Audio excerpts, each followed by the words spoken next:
मेरे अब्बा बहुत बीमार रहते थे। सब डॉक्टर्स ने जवाब दे दिया था। सबका कहना था कि अब्बा बस चंद ही दिन के मेहमान हैं।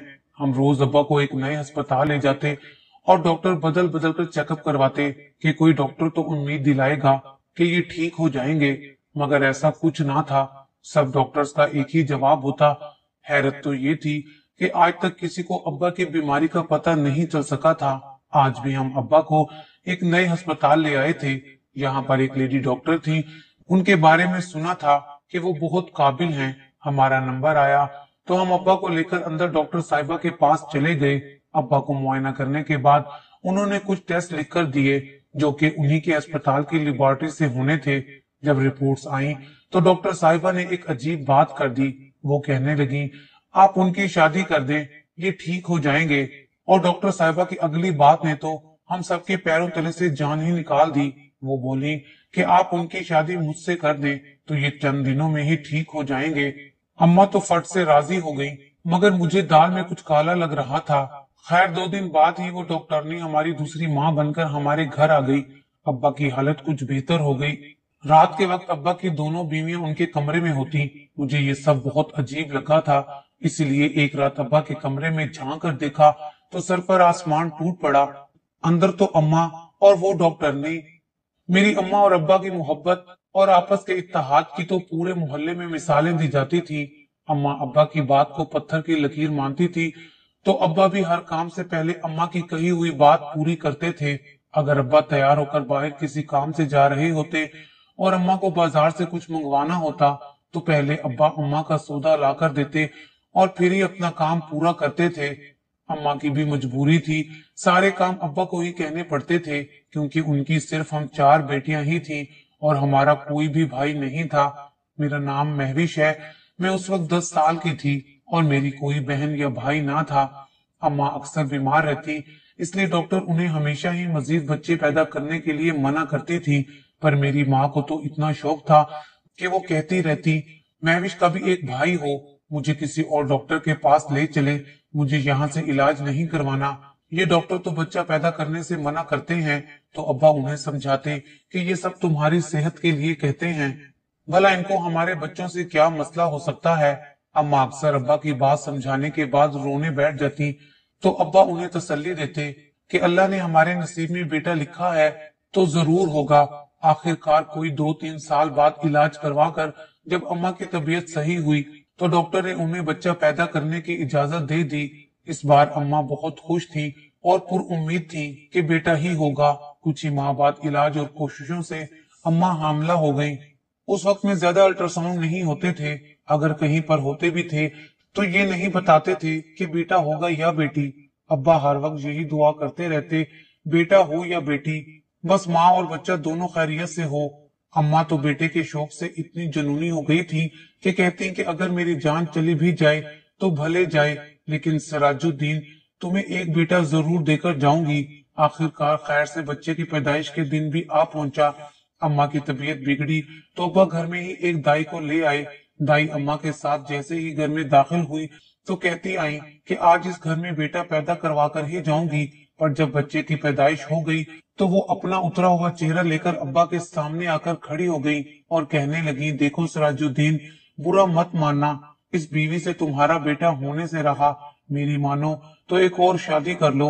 अब्बू को उस वक्त दाई पर बहुत गुस्सा आया, लेकिन उन्होंने वक्त मुनासिब ना समझा और दाई को अपना मुआवजा देकर चलता किया। अम्मा को जब बेटी की पैदाइश की खबर मिली तो वो बहुत ही मायूस हो गई और काफी देर तक रोती रही। बेटी को दूध पिलाते वक्त उसका चेहरा तक ना देखती। उनको एक फिक्र ये भी थी कि उनकी अपनी भी तबीयत खराब रहती है और पता नहीं उससे आगे डॉक्टर उन्हें बच्चा पैदा करने की इजाजत देते भी हैं या नहीं। रो रो कर हमारी माँ का बुरा हाल हो गया। लेकिन अभी तो उनकी सिर्फ 2 ही बेटियां थी। लेकिन एक बात ये भी थी कि हमारी मुन्नी बिल्कुल चांद जैसी पैदा हुई थी। जो भी देखता माशा अल्लाह कहता। मासूम इतनी प्यारी बच्ची तो पूरे मोहल्ले में किसी की भी नहीं थी। लेकिन इस हकीकत से कोई भी इनकार नहीं कर सकता था कि बेटियां जितनी ही प्यारी और मासूम क्यों ना हो, बेटों का मुकाबला भला कहाँ कर सकती हैं। मैं क्योंकि बड़ी थी और उस वक्त कुछ समझदार भी हो गई थी, अम्मा को यूं देखकर मैं बहुत मायूस हो जाती। मेरा दिल चाहता कि मैं अपने वालिदैन की बेटों से बढ़कर खिदमत करूं। پھر بھی اپنے ننھے منھے ہاتھوں کو اٹھا کر میں اللہ سے دعائیں کرتی تھی کہ میرے ابا اور اماں کی یہ خواہش پوری کر دے، لیکن اللہ پاک کے ہر کام میں کوئی نہ کوئی حکمت ضرور ہوتی ہے۔ منی کے بعد اماں کی مزید 2 بیٹیاں پیدا ہو گئیں، لیکن بیٹا نہ ہوا۔ اماں کی طبیعت خراب ہونے کی وجہ سے اب ڈاکٹر نے انہیں منع کر دیا تھا کہ وہ بالکل بچہ پیدا کرنے کے لائق نہیں رہی۔ اپنی چوتھی اور آخری بیٹی کی پیدائش کے وقت اماں اور ابا کافی عمر رسیدہ ہو چکے تھے، لیکن قسمت میں 4 بیٹیاں لکھی تھی تو انہیں پیدا تو ہونا ہی تھا۔ تینوں بہنوں کی پیدائش تک میں جوان ہو چکی تھی، کیونکہ اماں نے سب بچیوں کے درمیان 2 سے 4 سال کا وقفہ رکھا تھا، اسی لیے ہماری عمروں میں بہت زیادہ فرق تھا۔ اماں ابا نے اپنی حیثیت کے مطابق بیٹیوں کو پڑھایا بھی تھا۔ سب سے چھوٹی بہن کی پیدائش کے وقت تک اماں ابا نے میری شادی کے لیے سامان جوڑنا شروع کر دیا تھا۔ میری تو خواہش تھی کہ ماں باپ کی خدمت کروں گی، لیکن ان کو اپنے سر سے بوجھ بھی اتارنا تھا۔ 2 بہنیں اسکول میں پڑھ رہی تھی، ایک ابھی بہت چھوٹی تھی۔ اماں نے محلے کی کچھ عورتوں کو اچھے رشتے دیکھنے کا کہا۔ جلدی میرا رشتہ بھی ہو گیا، جو میرے ابا پر مزید پریشانی کا باعث بنا، کیونکہ ابا ایک معمولی کریانے کی دکان چلاتے تھے، جس سے گھر کا خرچہ بھی اللہ اللہ کر کے پورا ہوتا تھا۔ شادی کی اتنی بڑی تیاریاں بھلا کہاں سے ہوتی؟ میرے ابا نے میری شادی کے لیے کچھ رشتہ داروں سے مدد لی تو کچھ قرضہ اٹھایا۔ کیا کرتے، آخر بیٹیاں پیدا کی تھی، اب رخصت بھی تو کرنی تھی۔ ابھی تو 3 بیٹیوں کا بوجھ باقی تھا، لیکن میرے ابا صابر شاکر بنے، خاموشی سے ہر چیز پوری کرتے رہے۔ میں نے بہت چاہا کہ گھر میں ٹیوشن رکھ لوں یا کوئی پارلر بنا کر یا سلائی کا کام سیکھ لوں، گھر میں ابا کی مدد کروں، مگر اماں کو شادی کی جلدی تھی کہ ہم لوگ بیمار رہتے ہیں، جتنا جلدی ہو سکے بیٹیاں اپنے گھر کی ہو جائیں۔ اماں نے تو میری چھوٹی بہن کے لیے بھی رشتے دیکھنے کے لیے محلے والی عورتوں کو کہہ دیا تھا، جبکہ وہ ابھی 14 سال کی تھی، چھوٹی بچی ہی لگتی تھی۔ پھر بھی اماں کہتی کہ 1 سال بعد اس کو بھی بیاہ دوں گی۔ دراصل میری اماں کو ابا کا بڑا احساس تھا کہ وہ بڑی عمر کے ہیں اور بیٹے کا سہارا تک نہیں ہے، بیٹیوں کی ذمہ داری جلد سے جلد پوری کریں گے تو زندگی کا کچھ حصہ تو سکون سے گزاریں گے۔ یہ بات ان کی مجھے بھی مناسب لگتی تھی، لیکن آنے والی زندگی کے لیے خوف زدہ بھی تھی کہ میرا اور بہنوں کا سسرال نہ جانے کیسا ہوگا۔ اپنے پیچھے تو ہم ایسے حالات چھوڑ کر جا رہے تھے کہ آنے والی زندگی میں کچھ بھی ہو جائے، ماں باپ جو پہلے ہی پریشانیوں میں گھرے ہوئے ہیں انہیں بھلا کیا بتا سکیں گے۔ میرے سسرال والے شادی کے لیے تاریخ مانگ رہے تھے، اماں اور ابا نے انہیں تاریخ دے دی اور آخرکار نکاح والا دن بھی آ پہنچا۔ میں نے دلہے کو ابھی تک نہیں دیکھا تھا، میری اماں نے بھی بس تصویر دیکھ کر اس کی ماں سے مل کر ہی رشتہ کیا تھا۔ وہ لوگ بھی ہماری طرح بس سفید پوش تھے، کوئی خاص کھاتے پیتے گھر سے نہیں تھے۔ گھر میں موجود ٹوٹا پھوٹا لپسٹک، نیل پالش جو بھی میری بہنیں لے کر آئیں اور مجھے تیار کیا گیا اور پھر نکاح پڑھایا گیا۔ دولہے کا چہرہ ابھی تک سہرے میں ڈھکا ہوا تھا، میرا دل چاہ رہا تھا کہ ایک بار چہرہ دیکھ لوں، پر نہ تو میں نے اور نہ ہی میری بہنوں نے ابھی تک اسے دیکھا تھا۔ نکاح کے بعد کھانا ہوا تو ان کی طرف سے آئے ہوئے باراتی ایسے بھاگے جیسے خاص اس مقصد کے لیے آئے ہوں۔ کھانا کھانے کے بعد وہ لوگ مجھے رخصت کر کے اپنے ساتھ لے جانے والے تھے۔ ہماری غریبوں کی شادی بھی بس سادہ سی ہوتی ہے۔ میں کمرے میں بیٹھے انتظار کر رہی تھی کہ اماں میرے لیے شادی کا کھانا ایک چھوٹی سی پلیٹ میں لے کر آ گئیں۔ کھانا دیکھتے ہی مجھے خوشی سے زیادہ دکھ ہونے لگا کہ میرے ابا نے نہ جانے کیسے اس بریانی اور قورمے کے لیے پیسے جمع کیے ہوں گے۔ ایک نوالے کے ساتھ میرے 10 آنسو گر رہے تھے۔ دل میں بس یہی خیال آ رہا تھا کہ باپ کو بیٹی کا بوجھ اتارنے کے لیے کتنے بوجھ اٹھانے پڑتے ہیں۔ سب کا کھانا ہو گیا تو اب میرے رخصت ہونے کا وقت تھا۔ میری ساس کمرے میں مجھے لے جانے کے لیے آئیں تو اسے دیکھ کر میں حیران ہوئی، کیسے لوگ تھے۔ بیٹے کی شادی کروانے آئی تھی، نہ کوئی اچھے کپڑے نہ ڈھنگ کے جوتے، وہ تو ایسے لگ رہی تھی جیسے ابھی گھر کا کام بیچ میں چھوڑ کر آ گئی ہوں۔ میں نے چونک کر اماں کی طرف دیکھا تو وہ بھی مجھ سے نظریں نہ ملا سکی، اور چلو بیٹا چلو، تمہارے سسرال والے سب تمہارا ہی انتظار کر رہے ہیں، یہ کہہ کر اماں نے مجھے گھونگھٹ اڑاتے ہوئے ان کے ساتھ روانہ کر دیا۔ سسرال پہنچی تو وہاں کا ماحول دیکھ کر مزید چونک گئی۔ گھر کو دیکھ کر ایسا بالکل بھی نہیں لگ رہا تھا یہاں کوئی شادی یا دلہن کو لانے کے لیے تیاری کی گئی ہو۔ چاہے جتنی بھی غریب لوگ ہوں، لیکن اپنی شادی کے لیے کچھ تیاریاں اور خوشی منانے کے لیے تو ہر کسی کا ہی دل چاہتا ہے۔ مجھے دولہے کے ساتھ جس کمرے میں لایا گیا اس میں سوائے ایک چارپائی کے اور کوئی سامان موجود نہیں تھا۔ ये सब कुछ करके मुझे ये अंदाजा तो हो गया था ससुराल के हालात तो मेरे मेके से भी खराब थे। कमरे में पहुंचकर दूल्हे ने अपने चेहरे से सेहरा हटाया तो देखकर मेरे पैरों तले से जमीन ही निकल गई। ये तो बहुत ही बड़ी उम्र का बंदा था। जगह जगह से सफेद बाल और दाढ़ी उसके बूढ़े होने का सबूत दे रही थी। दिल ही दिल में मेरी आह निकली, हाय मेरी किस्मत। जुबान तक एक लफ्ज ना आया और आंखों से आंसुओं की बारिश शुरू हो गई। मैंने अपने दिल में ये सब सोचकर पक्का फैसला कर लिया कि जो हो गया यही किस्मत थी। अब मेके में किसी चीज की कोई शिकायत कभी नहीं करनी। मुझे अपनी माँ के इस फैसले का बहुत दुख था। ना जाने उसको इतनी जल्दी क्या थी। हम सब बहनें तो सब्र शुक्र वाली बेटियां थीं, ज्यादा किसी चीज की कोई फरमाइश भी ना करती, रिश्ता तो देखकर अच्छी जगह करती। मेरी अम्मा बस ऐसी ही थी, अपनी मर्जी चलाने वाली। बेटे की चाह में बेटियों की कोई कदर ना करती थी। मुझसे छोटी बहन के लिए भी अभी रिश्ते ढूंढने ही लगी थी और अब्बा तो हर बात अम्मा की ही मानते थे। ना चाहते हुए भी दिल पर हजार तरह के पत्थर रखकर मैंने शोहर को कबूल कर लिया था। हमेशा की तरह यही सोचा था कि अल्लाह ताला के इस फैसले में कोई ना कोई हिकमत जरूर होगी। इस घर में मुझे सारी रात नींद ना आई।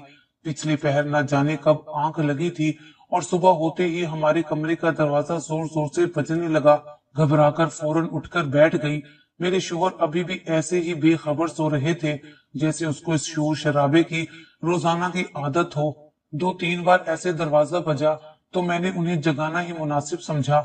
उन्होंने जाकर दरवाजा खोला तो सामने मेरी सास खड़ी थी। उसने गुस्से से बेटे को एक तरफ धकेलते हुए बोला कि बहू को बाहर भेजो, दोपहर होने वाली है और तुम सो रहे हो। वो खामोशी से मेरी तरफ देखता रहा तो मैं खुद ही उठकर सास के पीछे बाहर जाने लगी। तभी सास बोली, आ जाओ बहू आ जाओ, देखो तेरी सास बेचारी अकेले कितने काम करती है।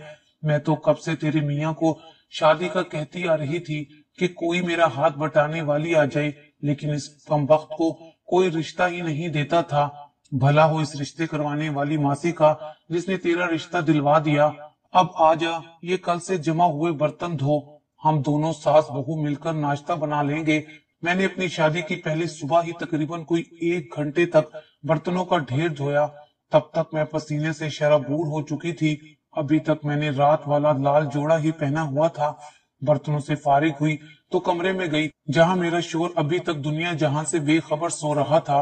मैंने बैग खोला जो अम्मा ने रुखसत के वक्त साथ दिया था। उसमें मेरे पहनने के लिए कपड़े थे। कपड़े निकाले और नहाकर सास के साथ नाश्ता बनाया। अभी तक मुझे ये अंदाजा नहीं था कि मेरी सास के मेरे शोहर के अलावा भी 3 बेटे थे जो सभी अभी तक कवारे थे। ससुर बहुत बूढ़ा था जो एक कोने में चारपाई पर पड़ा रहता। मैं काम से फारिग हुई तो शोहर का नाश्ता लेकर कमरे में गई, उसे जगाया और नाश्ता करने को कहा तो वो मेरे इस अमल से बहुत खुश हुआ। मैंने अपना फर्ज समझकर उसके खाने पीने का ख्याल रखा। वो भी मुझसे मोहब्बत करने लगा।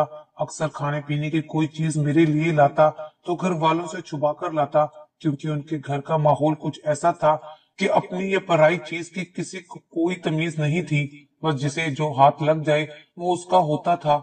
मेरा शोहर कुछ कमाता नहीं था, बस मेरे ससुर की पेंशन महीने में आ जाती थी। घर का खाना पीना उसी में से पूरा होता था। मेरी सास अकेली औरत कितने सारे जवान बेटों का खाना पीना कपड़े वगैरह करती तो घर की सफाई सुथराई उससे ना हो पाती। मैंने जाते ही घर की सफाई सुथराई का ख्याल रखना शुरू किया। चंद ही दिनों में हमारे घर की तबीयत बहुत अच्छी हो गई थी। मेरी सास मेरे घर के कामकाज से बहुत खुश होती, लेकिन एक बात थी, वो मुझे और मेरे शोहर को आपस में हंसता बोलता बर्दाश्त ना कर पाती। ऐसा लगता कि उसे बहू सिर्फ घर के कामों के लिए चाहिए थी, बेटे के लिए नहीं।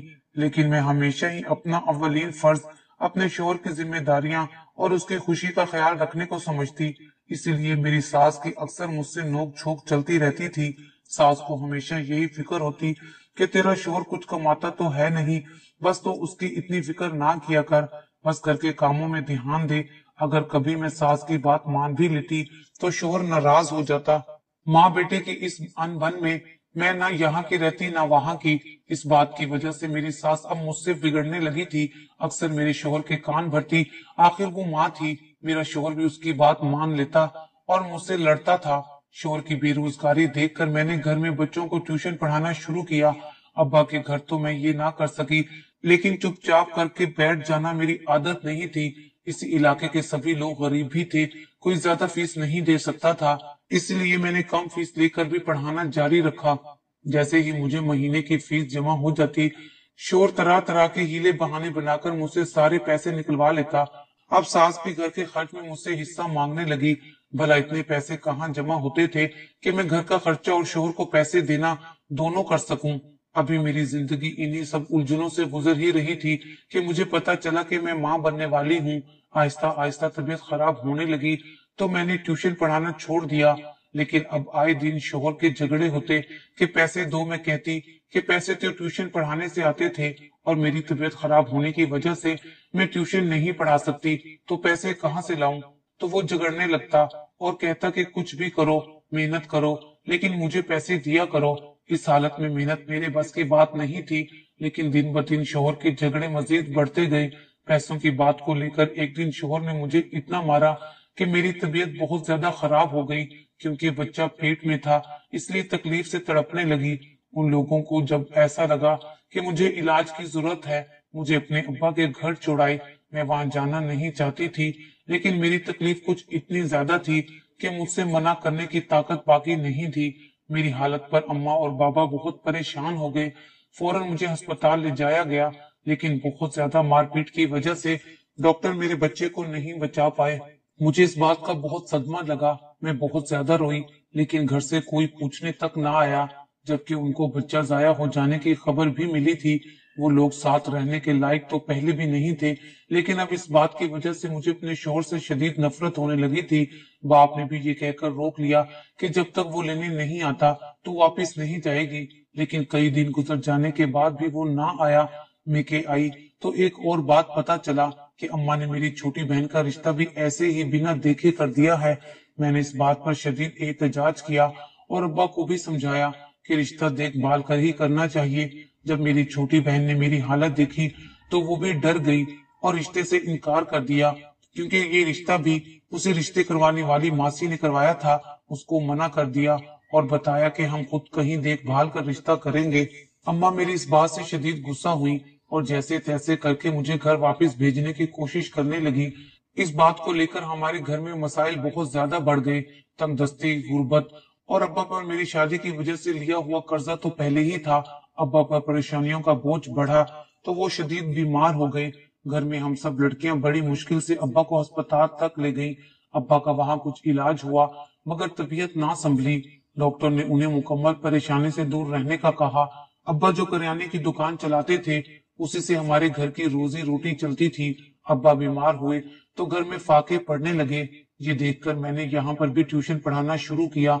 मुझसे बहुत ज्यादा ना होता, फिर भी खाने और राशन का इंतजाम हो जाता था। मुझे बेटों की तरह अब्बा की खिदमत करने का बहुत शौक था। ऐसे कभी नहीं सोचा था कि मैं अपने बाप की मदद इस तरह से करूंगी। अब्बा की तबीयत बहुत नाजुक थी।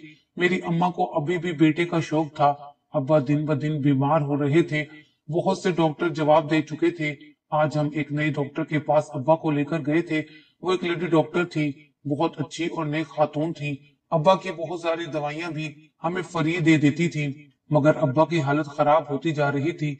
लगता था अब वो जिंदा नहीं रहेंगे।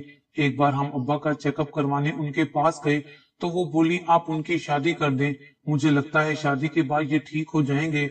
और ये भी कह दिया कि मैं ही उनसे शादी करूंगी। उनकी बात सुनकर मेरा तो दिमाग ही चकरा गया था। भला ये कैसे मुमकिन हो सकता था। अब्बा भला इतने बूढ़े इंसान और वो लेडी डॉक्टर कोई ज्यादा उम्र की नहीं थी। हैरत तो तब हुई जब अम्मा ने भी उनकी बात मान ली और अब्बा की शादी उनसे करने के लिए राजी हो गई। ये सुनकर तो मेरे पैरों तले से जमीन ही निकल गई कि डॉक्टर साहिबा ने कहा कि वो खुद ही अब्बा से शादी के लिए तैयार हैं। और डॉक्टर साहिबा की बात सुनकर अम्मा तो बहुत खुश हो गई थी। अम्मा दुनिया की एक ऐसी वाहिद पागल खातून थी जो खुद ही अपने लिए सौतन लाना चाहती थी। अम्मा राजी हुई तो भला हम क्या कर सकते थे। और अब्बा पहले ही अम्मा की कोई बात नहीं टालते थे। वो भला शादी के लिए कैसे मना कर सकते थे। लेकिन हम सब बहनों के ना चाहते हुए भी अब्बा का उस डॉक्टर साहिबा से निकाह हो गया और वो हमारी सुतीली माँ बनकर हमारे घर आ गई। सुतीली माँ के आते ही हमारे घर के तो रंग ढंग ही बदल गए। वो अब्बा का खुद इलाज करती और बहुत ख्याल रखने लगी। जल्दी अब्बा सेहतमंद होने लगे। सुतीली माँ ने मेरी छोटी बहन का रिश्ता बहुत ही अच्छी जगह और बहुत ही अमीर लोगों में करवा दिया, और अब वो मेरे अपने शोहर से तलाक करवाने की कोशिश में लगी हुई थी। जल्दी उनकी कोशिश कामयाब हुई और मेरी उन बुरे लोगों से जान छूट गई। मेरी सौतेली माँ ने मुझे एक अच्छे स्कूल में टीचर की नौकरी भी दिलवा दी, और वो खुद अपने पैसों से हमारे घर का बहुत सारा खर्चा उठाती थी। देखते ही देखते बाबा बिल्कुल अच्छे भले हो गए और वो वापस अपने किराने की दुकान संभालने लगे। माशा अल्लाह, अब हमें पैसों के किसी भी मामले में कोई भी टेंशन नहीं होती थी। हमारी सौतेली माँ बहुत अच्छी थी।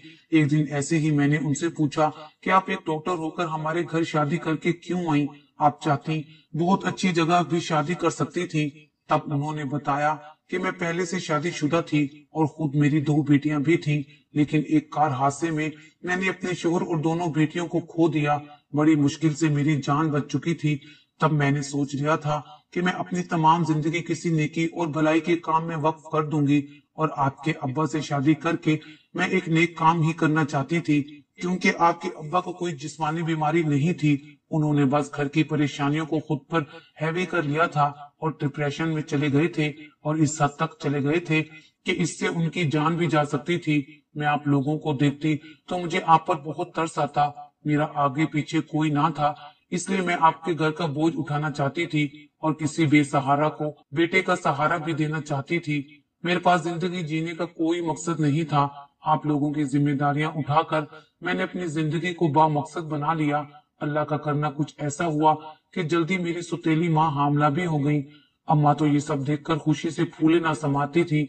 इस बार उन्हें पूरा यकीन और उम्मीद थी कि बेटा ही होगा, और आखिरकार उनकी ये उम्मीद अल्लाह ताला ने पूरी की। हमारी सौतेली माँ ने एक बहुत ही प्यारे बेटे को जन्म दिया, तो अब्बा की भी खुशी देखने के लायक थी। उन्हें बुढ़ापे में अल्लाह ताला ने इतनी बड़ी खुशी दी थी। हमारा भाई हम सब बहनों की आंखों का तारा था। आहिस्ता आहिस्ता हमारा भाई बड़ा होने लगा, और उसके साथ हमारी जुड़ी हुई उम्मीदें भी जैसे पूरी होने लगी थी। सौतेली माँ मेरे लिए भी एक शानदार रिश्ता लाई थी। इतने अच्छे और खाते पीते लोग थे। रिश्ता तय हुआ तो इस बार मेरी शादी के तमाम अखराजात दूल्हे वालों ने उठाए थे। बहुत ही अच्छे तरीके और धूमधाम से वो मेरे घर बारात लाए, और मैं ब्याह कर अपने ससुराल गई। मुझे दुनिया में ही जन्नत मिल गई। यहाँ मैं जब उम्मीद से हुई तो सब घर वालों ने मुझे हाथ का छाला बनाकर रखा हुआ था। मेके की तरफ से भी अब मैं बेफिक्र थी। वो लोग बहुत ज्यादा खुशहाल थे। अल्लाह भला करे हमारी सौतेली माँ का, जिसने आकर हमारे दुखों को सुखों में बदला था। आज जब भी मैं ये सोचती हूँ कि अम्मा ने कितना दुरुस्त फैसला किया अब्बा की दूसरी शादी करवा के, तो उनके लिए बस दिल से दुआएं निकलती हैं।